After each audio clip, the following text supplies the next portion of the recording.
Hi, this is Kendrick with worldmedicalschool.org. We're going to talk about hypothyroidism as part of our comprehensive clinical medicine review series. And we're also going to mention thyroiditis as it ties closely to hypothyroidism. So this is a disease that affects women more commonly than men.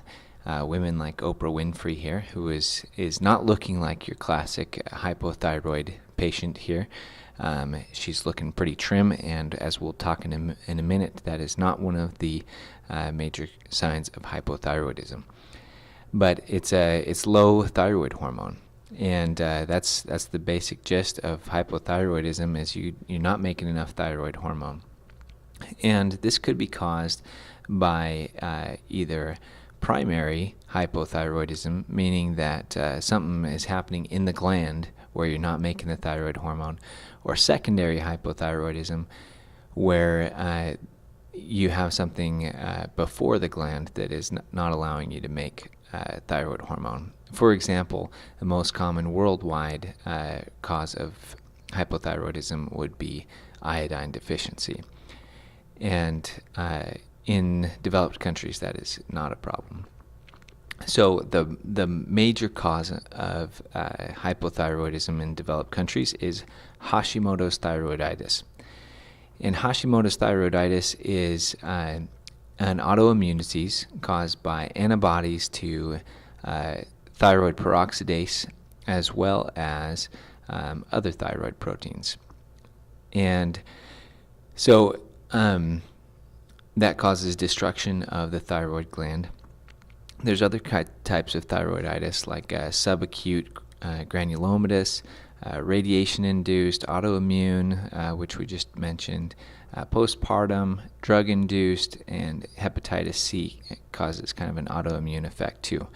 So with all of these, you are potentially going to get a hyperthyroid period where you got a lot of circulating thyroid hormone. And I guess it'd kind of be like if you were to kick a cow in the udder, for example. Sorry, this is the best thing I could come up with right now.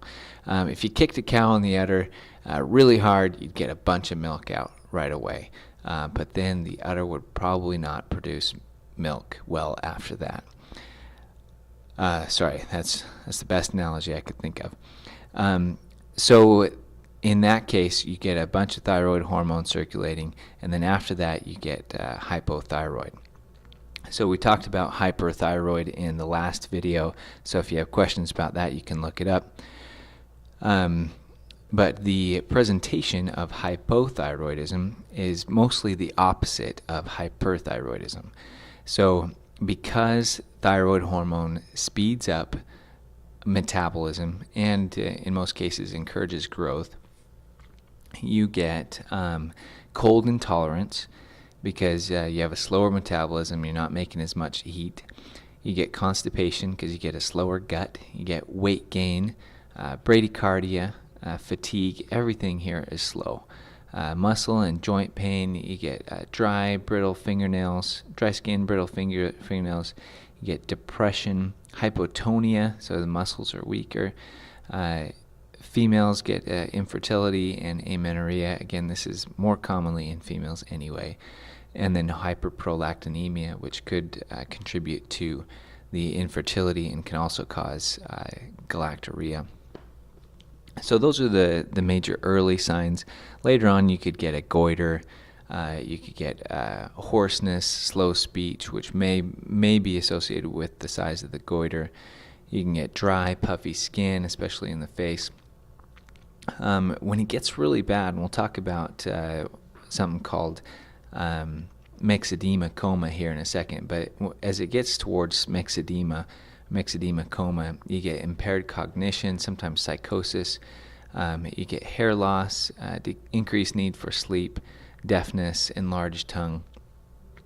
So those are some of the more serious or at least less common symptoms. This is the only picture I could find of an individual with hypothyroidism. This is a retriever Labrador with hypothyroidism. So log that away. Diagnosis is based on high TSH. Normal TSH is between 0.5 and 4.5, debatably. And some of these people get TSH levels over 100, and I hear over 1,000 as well. But a lot of these people will be symptomatic at a TSH level of 10 or even 6. So we also test low T4. So this is what T4 looks like. You just get out the microscope and look for things that look like this to measure your T4. And then you also do iodine scan, a radioactive iodine thyroid scan to see the uptake of iodine. And that will tell you how active the gland is. So you'll see a hypoactive thyroid gland. Treatment is basically just levothyroxine. It's a pretty simple treatment. Sometimes it takes a while to get your dosing right, but you give levothyroxine, and generally these people will take it for life.